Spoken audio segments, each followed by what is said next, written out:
You give up and you give in because you have your own expectations and your own timeline. God told me to tell you, you don't even have a problem with the process. People say, trust the process, trust the process. You don't have a problem with the process. You ain't tripping on the process. You tripping on God's timeline versus your timeline. You ain't scared to work. You just, God said it's gonna take another 6 months and you thought by now it'd be, and so now the devil is discouraging you on time. Look how long God is taking. Look at what God is doing. What's going on with you? Why is it taking you 12 years to get a 4-year degree? Because God's cooking up something. Oh, come on, somebody talk back to me. Hey man, I tell people now, you tried that chicken. I said, I can't eat chicken no more. I can't eat fried chicken. These young folk, they cook fried chicken like the same day. They go get it, clean it, put it in the bag, they throw it right in the grease. I'm like, where they do that at? My grandma had a 3-day process with the buttermilk. She had the buttermilk, put the buttermilk first, let it sit for a day or two, and then put the seasonings on it with the buttermilk all inside. We used to eat this back in the day. I don't know if y'all remember. We used to eat the chicken. I'm talking about the meat, the bones. We had that whole joke. It was seasoned through and through. 2023, the skin is the only thing. The meat ain't even got no taste to it. I'm like, boo, take that back. You about to make me gain weight. I ain't even supposed to be eating this. This is sin. It don't even taste good.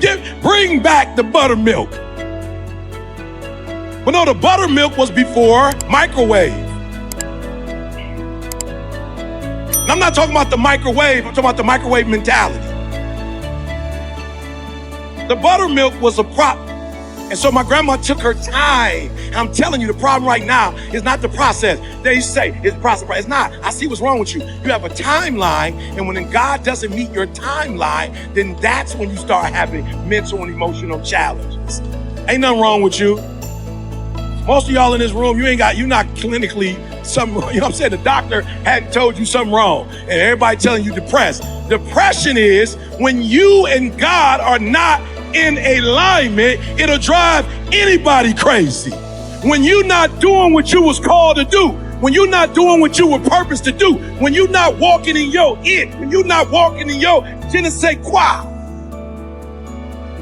Anybody gonna go crazy when you working somewhere you ain't supposed to be working? When you somewhere at 40 hours you ain't supposed to be? When you're not accomplishing what you're supposed to accomplish? So where the devil has gotten most of you is, yes, you believe God, but you don't believe in God. Yeah, you believe he exists, but when he tells you something, your ambition is dry. There's another group, God told me, your ambition is taking you away from the will of God. You buying stuff not because it's the will of God. You buying it because you're trying to prove stuff to people. And you got yourself into debt. So let's go. I want to show you. He told me to show you this, the earthly stuff, to show you the success. For I know the plans that I have for you. For I know the plans that I have for you. For I know the plans that I have for you. I'm just going to be honest here. Every part of my life, the parts that I'm super successful in are the ones that I know what the plan is and I stick with it. The ones where I know the plan, but I don't stick with the plan. I don't have the same results as the one I know the plan. My marriage is, like I always say, my marriage is messing up my life. That's why, because that's like the apex for me. Like that's where I start. So the other day, my wife wanted to go to Cleveland, and she was like, "Look, it's on Monday." And I was like, "Bet. Well, if it's Monday or whatever, we'll just get up Monday and go." And she's like, "No, I want to go Sunday. Like I want to be in position. I don't want no accidents. I don't want nothing to stop. I got something I need to do, and I need to." And it's so funny, Dave. I was like, bro, we can go on Monday. And I didn't say it out loud, but she saw my spirit. Like, we can go. She said Sunday, and I didn't go, yay, Sunday. Just being real, I was running my own play. Sunday is NFL. I was running my own play. I'm like, the Lions finally winning, and you want to go, you want to leave. We ain't won in 70 years. We finally winning, and I got to go. You know what I'm saying? How ironic. I got to be going. I only have one day. And as I began to say that, my pilot wife says out loud, I've been traveling with you for you all this time, all these years, and you can't You can't. I was like, up, let's get the car. Get the car. Start that joker up. Let's fill that joker up with gas. Let go. She said, bro, we talking about the last 20, 30 years. You was broke. I was the first one with the job. You was broke. First house, I couldn't even put your name on there. Your credit was so bad. It's gonna mess up. I couldn't even take your last name in marriage because your credit was so bad. I had to keep my name just to preserve. I was the first one with a job. I was the first one with health benefits. I carried you, and now you talking about you looking at me. I said, I'll take you to Cleveland right now. Just say the word, let's go.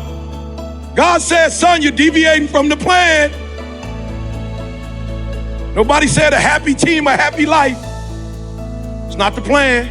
It's a happy wife. Happy. I love it. Didi always say, look, now you told me when we was dating and teenage, you climbed the mountain for me. I don't need you to climb the mountain. I need you to drive me to Cleveland. You ain't got to climb no mountains. You just get in the car and take me to Cleveland. So I'm gonna walk you through it. I just wanna show you, after today, we're gonna have success. Why? Because we're gonna follow the plan. We're gonna follow the what? Watch what it says, because the plan is gonna prosper you. So the reason many of us aren't prospering is because we're not going with the plan. You done made up your own plan. So some of you don't wanna do nothing God tells you to do. Some of you wanna do some of what God tells you to do, but when it don't look right, you wanna take over. I suggest you not take over even though it look crazy. Follow the GPS. Not to harm you. Most of us, we've been harmed. Doing our own crazy, dumb stuff. Plans to give you hope in the future, meaning forwards. Future, forwards. Okay, let me just be honest. How many of y'all wake up and oftentimes something that happened in the past, you still be thinking about it in the present? Just be honest. Past stuff. Stop. Just stop from now on. Don't do that. That's not a part of the plan. Nothing about this says, and I will give you hope and go backwards. I will give you a hope and a past. It says future. So watch this. Let's go. Let's go to the first one. Y'all made me change my whole. Watch this. Watch this. Watch this. Watch this. Watch this. He had one desire, and that was to make the Chicago Bulls a franchise like Boston, like the Lakers. That was his only dream, to win multiple championships so he could put Chicago Bulls on the map like the Lakers, like Boston. He just wanted Chicago to be an ultimate franchise. Let me tell you something, the first 6-7 years of his career, he killed the game, but he didn't win one championship. There's one thing we can learn from Michael Jordan is that he needed a coach, and he needed to be coaching. Talking to somebody today, you MJ, we know you MJ. You were born in his image. We know you MJ. We know you got it going on. We do. You were born in his image. When God made you, he didn't make another. We know you got it going on. The problem is you ain't coachable.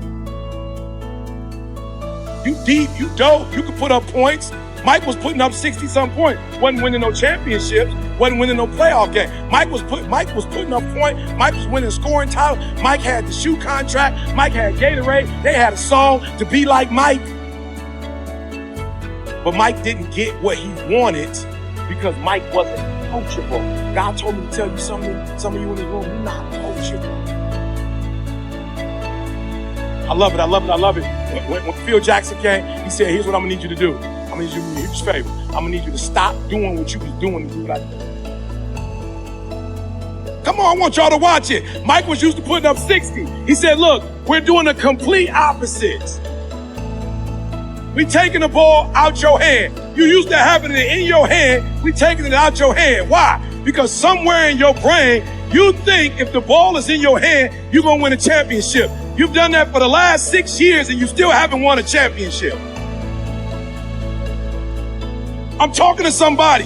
God told me to tell you, you've been doing it your way and it's not working, but you keep doing it your way because you're married to you.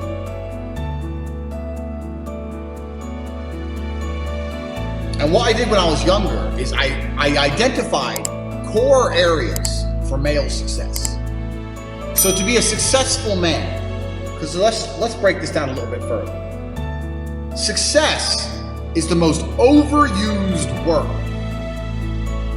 Because we talk about success Oh, this guy, he's really successful. Not these motherfuckers. So let's say I'm working at a company. Yeah, I'm the big boss. Let's say I'm a guy, I go college, I go university, I go to this company, I work. I become a manager. I'm on 150,000 a year. I got a company BMW, and I wear a suit, and everyone at my job does as I say. By all measures, I'm a success now. But here's the truth. When I leave that company, no one gives a fuck about me. I'm a nobody outside of that one building where I'm a little bit important. My wife doesn't want to suck my dick because I'm fat, because I didn't have time to train, so all I did was work. I got a BMW. I know hoes with BMWs. BMW, I didn't even consider that a car. BMW, that's not a luxury car, that's fucking basic. I'm pushing supercars. You're nobody. You're not successful for shit. Success for a man actually comes in many realms. It's actually nothing to do with being good at your job. Having money, yeah, you don't have to be good at your job to have money. So, how do you be successful as a man? We'll talk about it. First thing, you need freedom, because you ain't a man if you're not free. If you're working your ass off, you're a slave. And you may sit there and go, I'm not a slave, I get paid really well. Listen, the slaves got free food and free shelter in exchange for work. Now all they've done is got rid of the food and shelter deal, give you dollars, which you spend on food and shelter, and you basically have nothing left. So you're still a fucking slave. So first thing you need is freedom.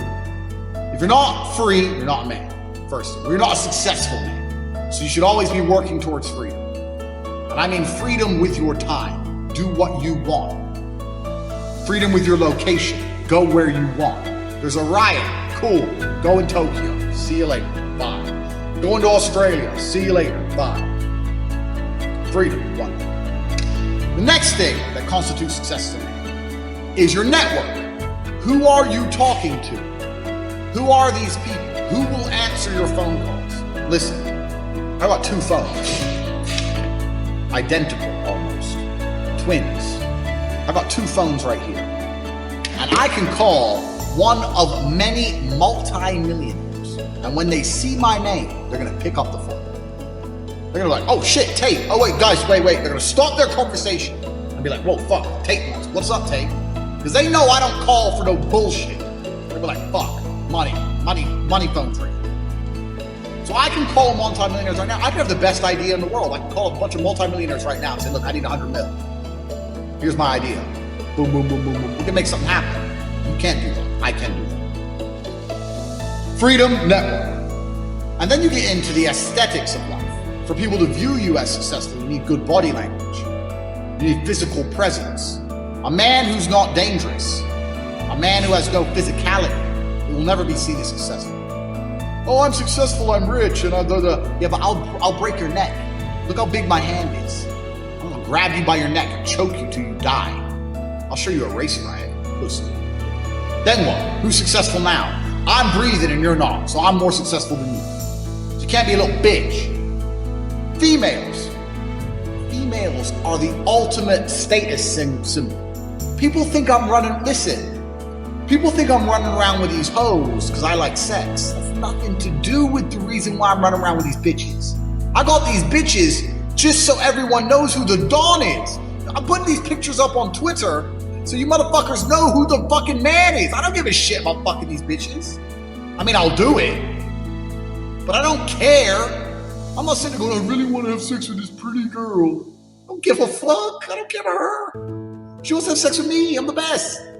I'm just doing it to take pictures and just be like the fucking Don. If I walk in the club, me and Tristan, and 25 bitches, who's the richest man in the club? Even if there's a man sitting there, let's say there's some old man from Israel. Sometimes there is some old Israeli, rich as fuck, fat belly, really works for some telecoms company. The head owns a telecoms company, multi-billionaire, sitting there. And he's got like 2 girls. Me and Tristan walk in, young, built like fucking Hercules. Turn up, 25 bitches all in love with us. Who's the richest man in the club? Us. Females are the ultimate status symbol amongst elite players. At my level, everyone's got Lambos. I've got 12 supercars. Ooh, a Lambo. Ooh. Who hasn't got Lambo nowadays? If you ain't got Lambo, you're a shit muncher. You should have a Lambo by now. Everyone has a Lambo or a Ferrari. It's easy. Who's got big booty cuties with their name tattooed on? Tate. Only Tate. Me. So females are a status symbol. And I understood this from a young age as well. So I'm sitting there at a young age thinking, I need to get a network of high net worth individuals, or not even rich men, but men who are driven, men who are making money, and I need to find a way to talk to them, work for them, learn what they know so I can become one of them. I need to get body language and physicality. I need to become big and dangerous. I need to be able to display that without saying it. I need women in love with me. I need beautiful women who adore me. I need these things because this is what shows the world I'm the fucking dog. So I'm sitting there and I understand what I need. And I knew this at 21, 22. A lot of you people are older than this. Older than me. You're older than I was. And I'm telling you something. You're sitting there going, yeah. Didn't even cross your motherfucking mind. You've been too busy jerking off the cornhole and not thinking about what you actually need to do to be successful in this life. So these are the things you need to be a high value man. Because if you have all those things and then you get some money and you have geographical and time freedom, you're now genuinely successful. So let's compare me to the manager we talked about earlier. I'm a manager at a BMW with a fat wife. And then you have me, the Don, who turns up on the Amalfi Coast in a fucking Lamborghini with some new bitch to meet a new bitch, to fuck both bitches. And I can stay there as long as I want because my card always works when I pay the hotel and nobody can say shit to me because I'm too fucking big and mean to fuck with. Who's successful? Me or my man? Because my man's at work. He's at work, sending emails to his staff. You need to work harder or I'm going to give you a bad report. You look like a geek. So I'm successful. And the truth is, unless you're a hater, I basically live the life every man has ever dreamed of. Unless you're going to sit here and be a hater, I have everything every man's ever dreamed of. I got a big mansion, I got supercars, I can live anywhere I want, I got unlimited women, I go where I want, I live with my brother and my cousin and my friends, I do anything I want all the time. So I'm an amazing role model because I've shown you that by simply understanding what you need and only discussing and talking about the things you know you need, you'll end up having the things you know you need. That's it. So we're gonna start. And this was like literally a trained skill for me. Was I'm always preparing for like not being a bitch. Like a lot of people get to a point, like for instance, like if Jennifer can't do something, like if she can't go for a run or whatever, just like cause something's wrong, like some simple shit, it's gonna bother her. I got to a point in my life where I realized this is life. And so I move on past things real quick. So people are like, oh my God, what are you gonna do, David, if you can't run? Motherfucker, I'll swim. Or I'll go to college, or I'll do something else. This this isn't my life. So I'm very aware how quick life can take shit from you. And I've always prepared my mind for the next chapter. And what happened with me was I started this thing called front loading. So when I was young, I used to be a little piece of shit. You know, like fucking, oh, I'm not good enough, I can't do this, I can't do that. But the second I got my head out of my ass, and I realized, man, you can achieve a lot of shit if you get off your ass and you start moving, and you start motivating yourself. You start becoming a self-motivator. So I started front loading. And front loading is people are like, man, you've done so much by 47, because I don't know what tomorrow's gonna bring me. So my military resume is fat. You know, I fucking did a lot in the military. I did a lot outside the military. I've made money. I've done almost every race out there, hard race in the world. I've broken pull-up records. I've done a lot of shit. So when these bad times come, and also not like not only that, like work your ass off so you can enjoy. Yeah, you're taking a shot. You know, you may not live to be old, but what if you do? And you worked your ass off and you were able to fucking get up early, able to grind. If you front loaded properly, the back half of your fucking life is money. And that's what I did. The second I realized that, man, you are a piece of shit, we got to get going. Because at 47, man, you're not going to be able to do any of this shit. 50, whatever you are. So I front loaded. So all these bad things that have happened to me, I sit back and go, man, how are you handling this so well? Motherfucker, I've done it. I front loaded. I have the money I need, I have the success I need, I have the fucking the determination, the willpower, and also the pride in myself. So when I wake up every morning, I know who the fuck I am. I front loaded perfectly. So I don't care what's taken.